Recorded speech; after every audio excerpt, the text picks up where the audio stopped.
Jaggampeta constituency కదా ఉంటుంది. ఈసారి ఎలా ఉంటుంది? ఏంటండి ఎలా ఉంటుంది? జగ్గంపేటలో ఎలక్షన్ ఆడవాడి నడుస్తుంది. మే 13 ఎన్నికలు జరుగుతున్నాయి. జగ్గంపేటలో ఎన్నికలు జరుగుతున్నాయి కాబట్టి ఎవరు గెలుస్తారు అనుకుంటున్నారు? ఎవరు వస్తే బాగుంటుంది అనుకుంటున్నారు? డ్యామ్ షూర్గా అయితే జ్యోతుల నెహ్రూ గారు నెక్కుతారు, అందులో అయితే తిరగలేదండి. ఎందుకని ఆయనే నెగ్గుతాడని అంటున్నారు? ఎందుకని నెక్కుతారంటే గతంలో ఆయన చేసిన అభివృద్ధి మెయిన్.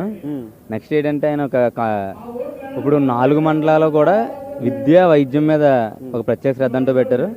తండ్రి కొడుకులు ఇద్దరు కూడా మన నవీన్ గారు కానీ ఆయన కానీ ప్రతి ఇంటికి కూడా తిరిగి వాళ్ళకి ఏ అవసరం అన్నది అంటే పార్టీతో సంబంధం లేకుండా వాళ్ళు ఇండివిజువల్గా నెహ్రూ గారు నవీన్ గారు వాళ్ళిద్దరు సొంత ఆలోచనలతో ఏ ఇంటికి అయితే ఆ ఇంటికి వెళ్ళి వాళ్ళకి విద్య అయితే విద్య, ఉద్యోగం అయితే ఉద్యోగం, ఇప్పుడు ఆడపిల్లలు పెళ్లి చేసుకుంటే వాళ్ళకి అని ఒక కాన్సెప్ట్ ఒక 3 ఐటమ్స్ పెట్టి ప్రజలకు మరీ చేరువుగా ప్రజలకు ఏ సమస్య ఉన్నదో వాళ్ళు తెలుసుకోవడంలో ముందుండడం బట్టి అది ఇప్పుడు అపోజిషన్ ఉంది వైఎస్ఆర్సీపీ. పాపం నరసింహ గారు అసలు కనీసం మనిషి కూడా కనబట్టలేదు ఆయన.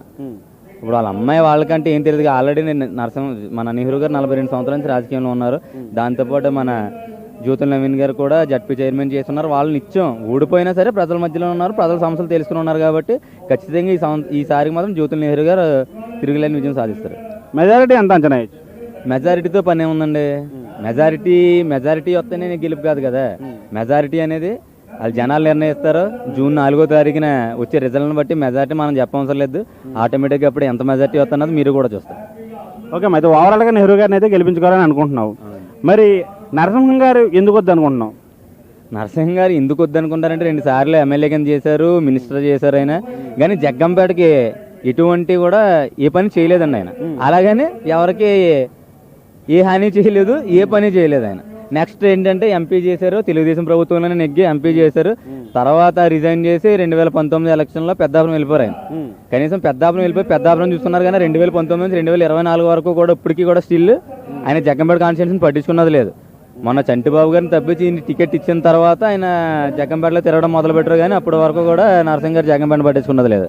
సో ఈ మధ్యకాలంలో గత 5 ఏళ్ళుగా జనాల్లో లేరు, కేవలం సీట్ ఇచ్చినందువల్ల ఇప్పుడు ఎలక్షన్లో విస్తృతంగా తిరుగుతున్నారని అంటారు. అయితే అంతే కదండి, అది వాస్తవం అదే కదా. ఇప్పుడు 2019 నుంచి ఆయన పెద్దాపురం వదిలే జగ్గంపేటలో తిరగలేదు, వాణి గారు తిరగలేదు, రామ్జీ గారు తిరగలేదు. ఇప్పుడు వాళ్ళ కూతురు ప్రచారం చేస్తున్నారు, మేడం గారు కూడా తిరగలేదు. మా జగ్గంపేట నియోజకవర్గ సమస్యలు వాళ్ళు ఎవరు పట్టించుకోలేదు. ఎటైనా ఎప్పుడు సరే ఓడిపోయినా గెలిచినా కూడా నిత్యం ప్రజల్లో ఉండే వ్యక్తి ఎవరంటే జ్యోతుల నెహ్రూ గారు. అంటే ఇవాళ కేవలం సీట్ వచ్చింది కాబట్టి ఓట్లు అడిగే కార్యక్రమంలోనే నియోజకవర్గానికి ఇచ్చేసారు. కానీ ఇప్పటి వరకు కార్యక్రమాలు కానీ కోవిడ్లో కానీ గత 5 ఏళ్ళుగా సమస్యలతో కానీ ఏది కూడా పట్టించుకోలేదని చెప్పనేసి ఓటర్లు అయితే చెప్తా ఉన్నారు. నెహ్రూ గారిని అయితే మంచి మెజార్టీతో గెలిపించుకునే కాన్ఫిడెంట్ అయితే పిల్లల్లో కనపడతా ఉంది, పెద్దల్లో కూడా కనపడతా ఉంది. థ్యాంక్ యూ అమ్మా. Thank you.